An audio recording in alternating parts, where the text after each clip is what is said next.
Donc, troisième, je crois que ça marche. Non, ça n'a pas marché. Troisième session des Tech Talk. On avait évoqué la dernière fois les PAT, les Protocols with Associated Types. Donc, vu que c'est impossible à prononcer, hein, on dit PAT. C'est un coin un peu bizarre de Swift. Clairement, ça sent le truc pas sec, pas fini. Et on tombe vite dans le piège, on tombe vite dans les pattes sans s'en rendre compte. J'ai préparé une petite démo de comment on arrive à faire des pattes sans s'en rendre compte. Donc, admettons que j'ai deux structures.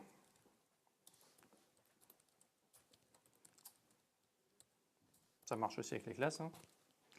Et je dis, ces deux structures elles vont implémenter un protocole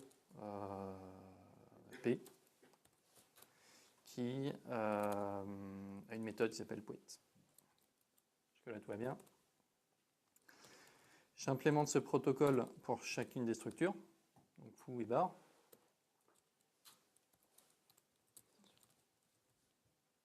Oui, donc on implémente avec une protocole extension. Et donc foo, il va imprimer dans la console PWET.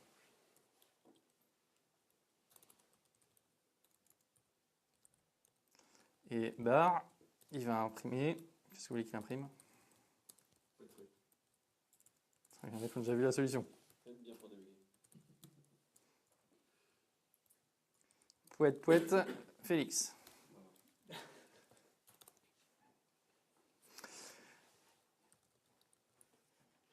Donc là, je veux faire un tableau avec un foo et un bar. Donc j'ai deux objets homogènes. Et ça va foirer parce que vous ne le voyez pas, mais il dit il faut caster le tableau comme étant un tableau de plusieurs types d'objets. Jusque-là, tout va bien. Le truc, c'est que si je veux appeler la méthode PWET de chacun des éléments du tableau, là, je ne peux pas. Parce que d'un point de vue vérification à la compile, j'ai un tableau de type any qui n'a pas de méthode PWET. Donc, ce que je fais, et là c'est classique, je dis c'est pas un tableau de PWET, c'est un tableau d'objets qui se conforme au protocole P. Et là, on a le résultat en bas. On a foo qui imprime PWET et bar qui imprime PWET Félix.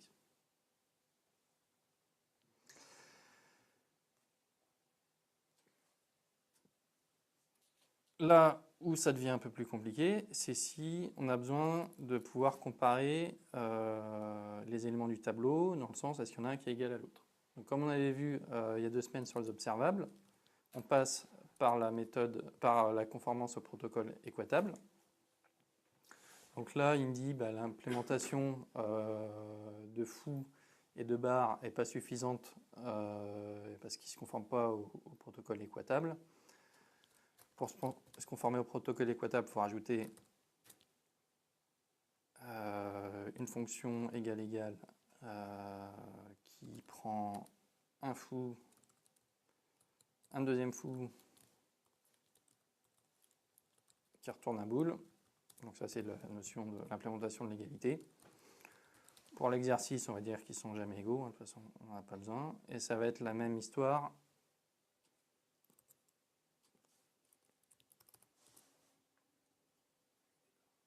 avec des barres.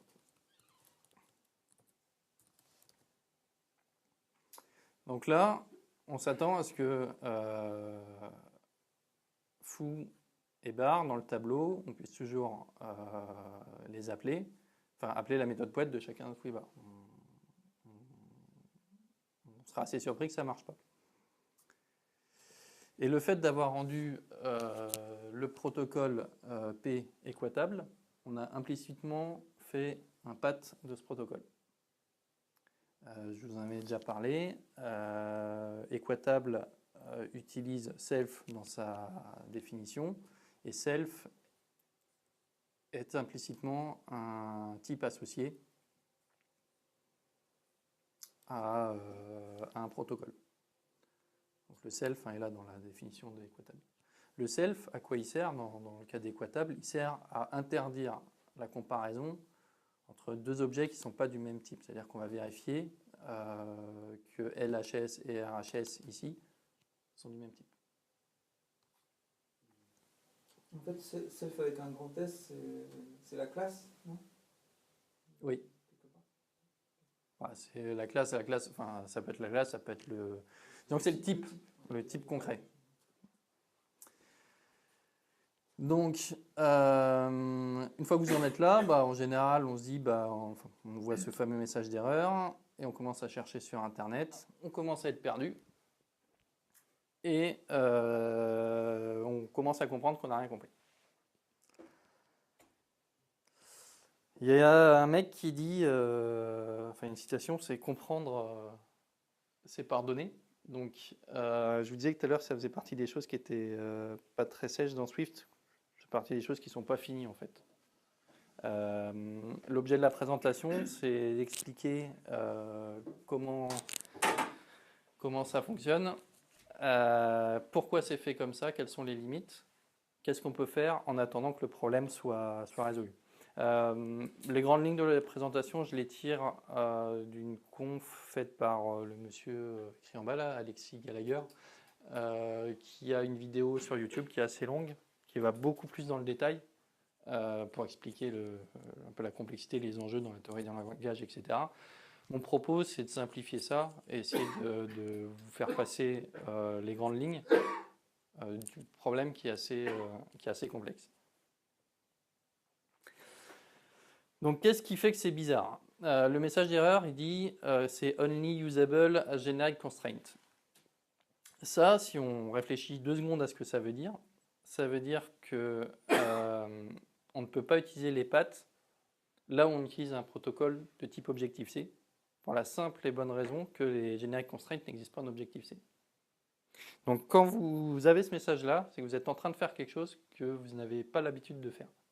Et c'est là où ça peut faire mal, c'est que si vous avez construit là-dessus, c'est du vécu, hein, et tu te dis j'aurais juste une petite solution à trouver, je vais chercher. Non, ça peut faire réarchitecturer le code, et ça ne se résout pas en 2 lignes de code, quoi. Donc, quand on pense protocole, quand on pense que les paths sont des protocoles, ça marche pas très bien en fait. Je pense que c'est une erreur de dommage. Ils obligent aujourd'hui dans Swift 3 un dispatch statique, c'est-à-dire connaître à la compilation le type concret qui va être utilisé, et l'uniformité, c'est-à-dire que, donc là c'est un exemple qui illustre la notion d'uniformité. Donc j'ai un protocole qui a un type associé élément, qui juste dire qu'il y a un type associé élément, on ne dit pas ce que c'est. J'étends UIViewController pour qu'il se conforme à ce protocole en disant que l'élément c'est un int.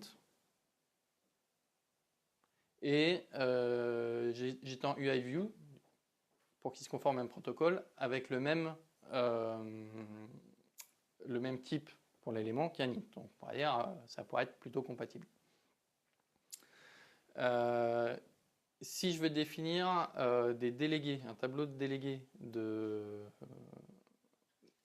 sur une classe, ce que veut dire les paths peuvent être utilisés comme contrainte seulement dans les contraintes, c'est que la classe doit être générique quand on utilise les paths, doit être paramétrée par un type qui lui se conforme au protocole. Et du coup, donc ça devient légal en Swift, on a un tableau de délégués. Par contre, au moment où on instancie la classe, on est obligé de spécifier le type concret qu'auront dans ce cas-là mes délégués. Du coup, si C c'est l'instanciation de la classe avec un type concret UIViewController, je ne peux pas lui rajouter du UIView. Et pour autant, il se conforme au même protocole avec les mêmes paramètres rage de conformance, entre guillemets, qui est que l'élément est un int.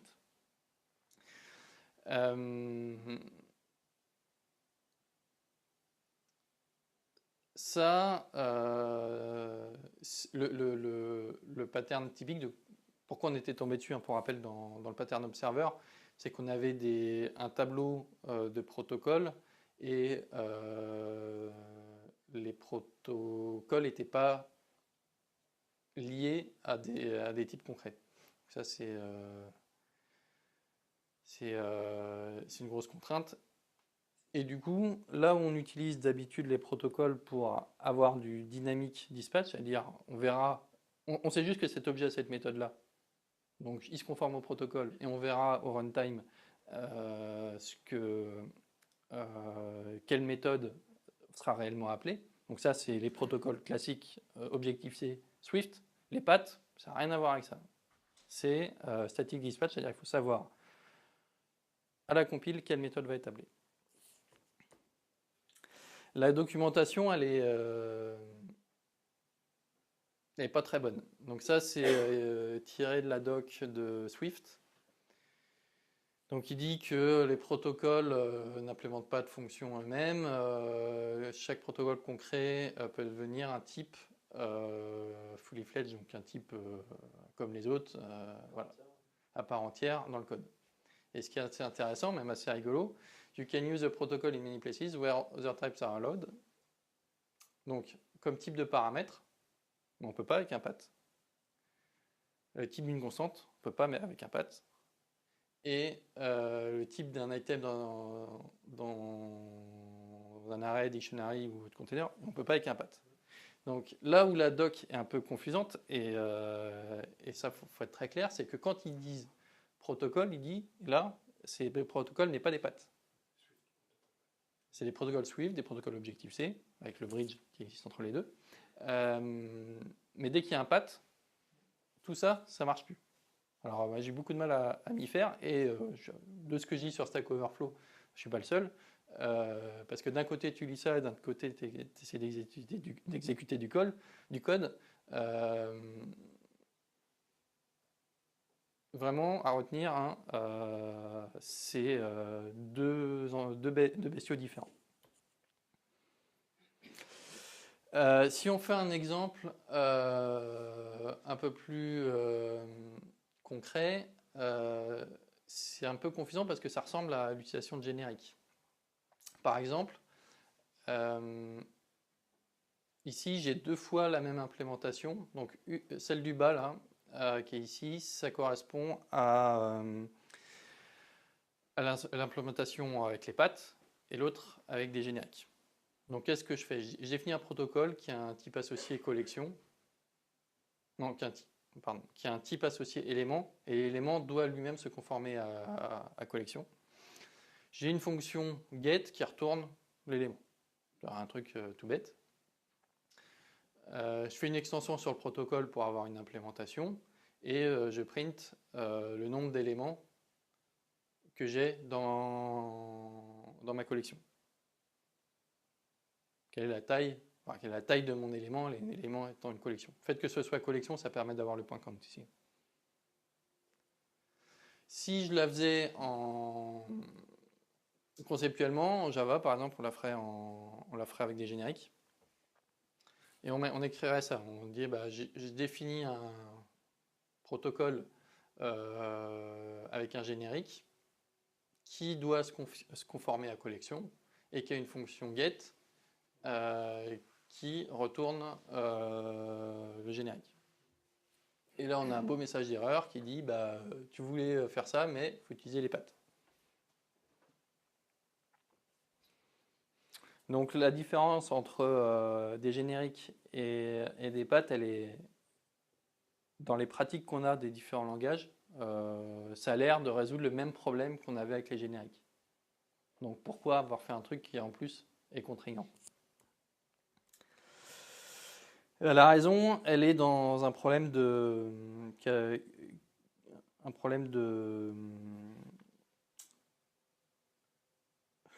la vache qui mange de l'herbe. Un grand problème. Un problème de modélisation en programmation objet.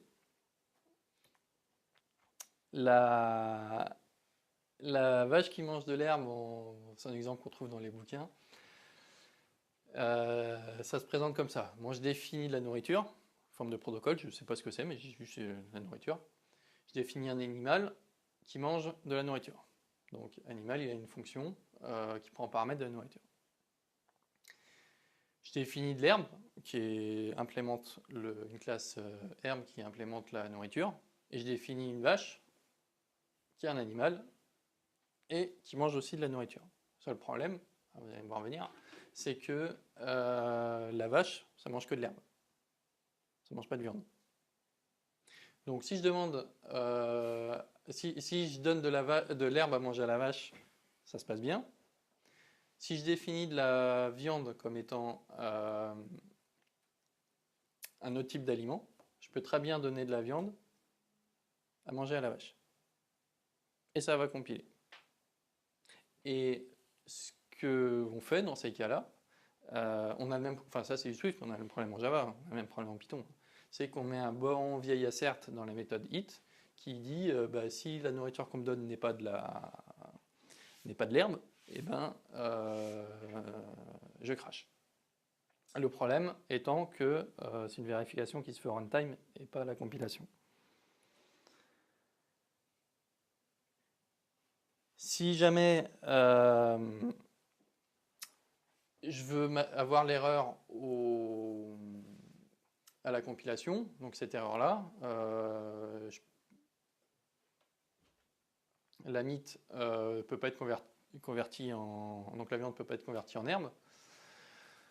Il faut que je dise que le type du paramètre de la méthode it soit de l'herbe.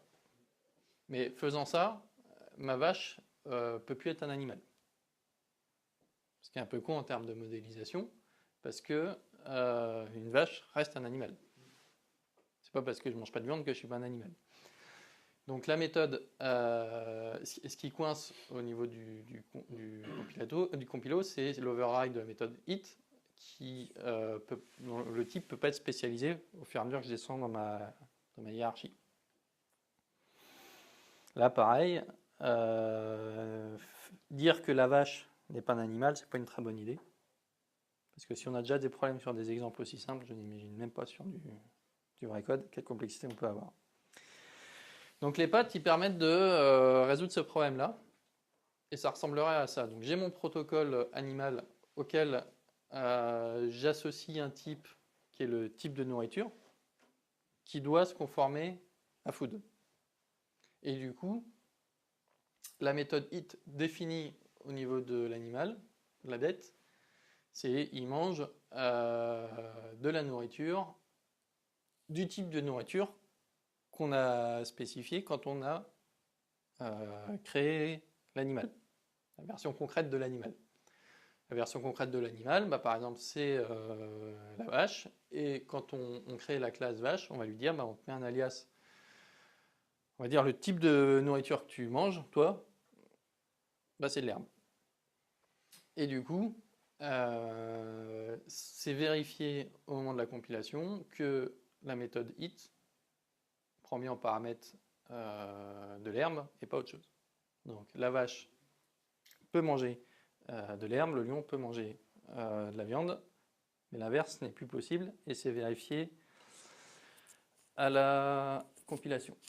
Alors si je reviens à mon problème de tableau de tout à l'heure, ce qu'on essayait de faire, grosso modo si je reviens avec mes vaches et mes lions là, c'est de mettre dans un tableau plusieurs animaux et on a toujours le même problème, il nous l'interdit avec le même message d'erreur, protocol animal can only be used as a generic constraint because it has an associated type requirements. Si jamais ça c'était possible, qu'on n'ait pas ce message d'erreur et qu'on laissait quelque chose qui a l'air un peu contre-intuitif, si on le laissait faire, alors on pourra donner à manger de la viande aux vaches avec cette belle ligne de code parce qu'on itère sur le tableau. On sait que chacune des entités ont une méthode it, donc d'un point de vue sémantique, ça marche, syntaxique aussi, mais sémantique ça marche. que it, le paramètre, c'est de type food, meat, c'est de type food, mais on aurait perdu l'information qu'il y a une restriction sur les types, qu'il y a une relation sur les types. Et c'est vraiment ce que permet de faire le PAT, c'est en théorie des langages, c'est de définir des relations entre différents types. Et c'est quelque chose qu'on ne peut pas faire avec les modélisations objets, avec les génériques et les subtypes. Et les classes, quoi, l'héritage de classes. Donc c'est quelque chose de nouveau. On va retrouver ça dans quelques langages comme Scala, mais dans tous les autres langages qu'on manipule ici, on n'a pas d'équivalent. On ne peut pas exprimer des relations entre ces types-là. C++, c'est encore autre chose. Donc qu'est-ce qu'on gagne à faire ça? C'est que la vérification de ces relations, elle est vérifiée au moment de la compilation, donc on a moins de bugs. On ne peut pas donner de viande à manger à la vache, tout va bien. Je vous laisse adapter ça à des cas un peu plus concrets, mais quand on a des washers qui font des choses, etc., dans les projets qu'on manipule, ça permet d'avoir une modélisation avec des règles métiers qui sont vérifiées à la compilation. Ça ne veut pas dire qu'on est obligé de le faire, mais ça veut dire que quand on va utiliser des pattes, on met un peu le doigt là-dedans, quoi. Là, je suis encore dans la partie explication de pourquoi c'est un peu bizarre et qu'on a du mal à le manipuler quand on tombe dedans, quoi. Un des bénéfices, c'est sur la performance, parce qu'on est en dispatch statique, donc on a des optimisations qui sont beaucoup plus agressives, et donc le code va plus vite, et donc on a une meilleure utilisation de la batterie.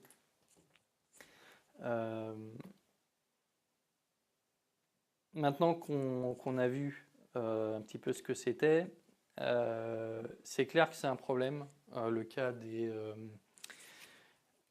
qu'on rencontre de ne pas pouvoir utiliser ce protocole de cette manière-là.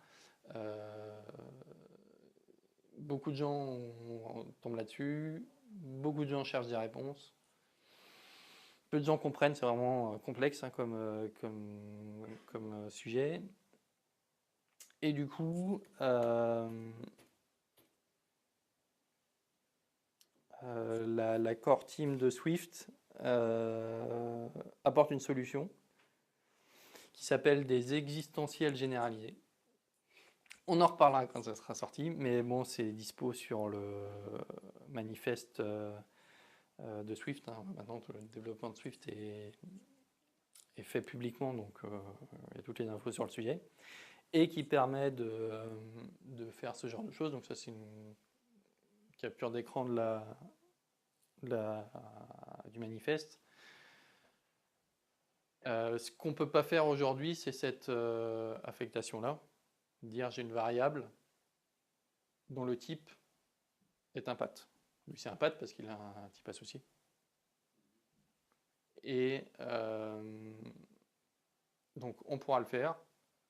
Et il y a juste 2-3 ajustements sur la vérification des types. Par exemple, ça va retourner un type any à cet endroit-là au lieu du type élément. Donc, on va perdre en vérification à la compilation, en type safety, et on va aussi perdre en performance parce que ça va être du dynamic dispatch, c'est-à-dire la résolution à l'exécution de la méthode qui va être appelée. Donc ça veut dire qu'on autorisera les vaches à manger de la viande. Ouais. Bah non. Parce que si on casse après en NI, il faudra vérifier quel type et concret c'est. Ouais. Après. Faudrait Alors, tester, en fait. Bon, l'implémentation n'est pas terminée. Les existentiels aujourd'hui ne sont pas prévus pour résoudre le problème de la vache où le type, l'associative type est passé en paramètre d'une méthode. Donc, dans l'exemple que je vous ai montré, aujourd'hui il n'y a pas de solution. Mais dans d'autres genres d'exemples, ça marche. Donc ça, c'est assez attendu. Peut-être pour Swift 4, ça serait pas mal. En attendant, j'ai 2-3 recommandations sur comment faire avec. Donc déjà, se mettre dans la tête que même si tous les deux c'est des protocoles, enfin les protocoles et les pads sont des protocoles, ils n'ont pas grand-chose en commun. Et vraiment, posez-vous la question, quand j'utilise un protocole ou quand je me conforme à un protocole, quand je fais de l'héritage de protocole et compagnie, est-ce que je suis vraiment sur des protocoles purs, on va dire, on va les appeler comme ça, ou des pads, avec le gros piège de l'équatable. Donc, ça c'est je veux dire, s'il y a une chose à retenir, c'est que les pads, c'est des animaux très différents de ce qu'on connaît. Donc la meilleure solution, c'est les éviter.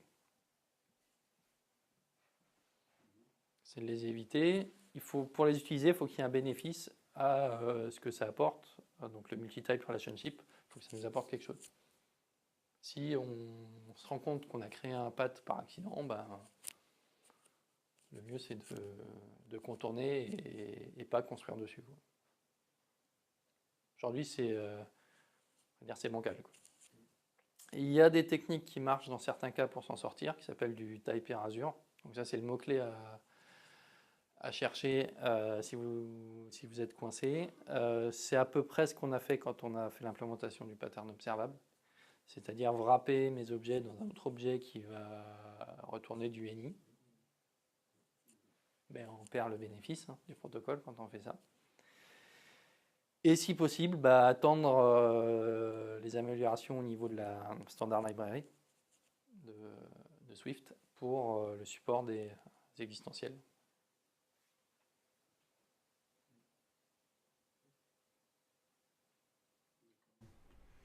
Et finalement, on tombe. Dans quel cas on va tomber dedans, je veux dire couramment? Quand tu vas avoir un tableau. Et concrètement, je veux dire. Un protocole qui arrive de NSObject. Le cas des observeurs. Un protocole qui arrive de NSObject et que tu ne peux pas forcer en dynamic dispatch, comme on avait vu dans la conf précédente, parce que tu as des paramètres qui sont pure Swift, genre un enum, des valeurs d'enum. Le cas sur lequel tu vas tomber, c'est le tableau, parce qu'en fait, tu vas dire, je vais mettre un tableau de choses qui sont hétérogènes, mais elles ont besoin de se conformer à quelque chose, parce que c'est pas un tableau de NiObject que je veux faire, parce que ça c'est crado. Donc c'est un tableau de quelque chose qui se conforme à un protocole, et ce protocole, pas de bol, il est équatable ou pat. Enfin, quand il est équatable, il est pat.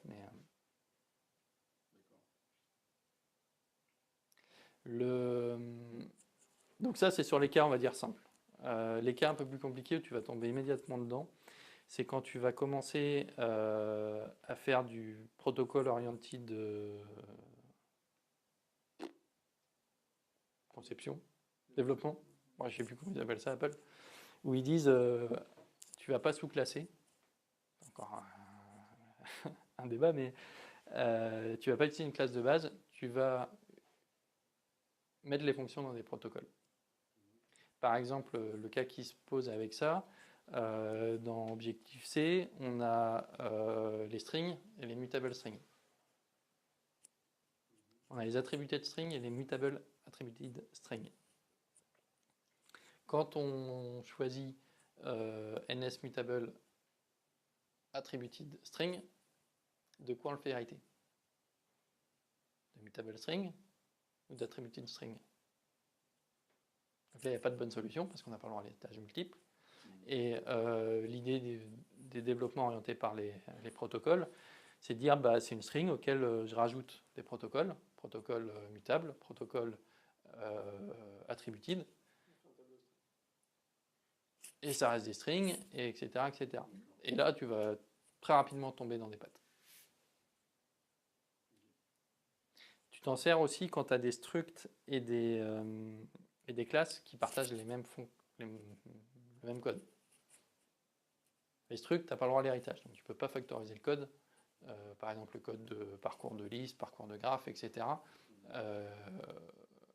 L'algorithme, lui, il n'a pas besoin de savoir qu'il est sur des structs ou sur des classes. Donc tu mettrais ça dans un protocole extension.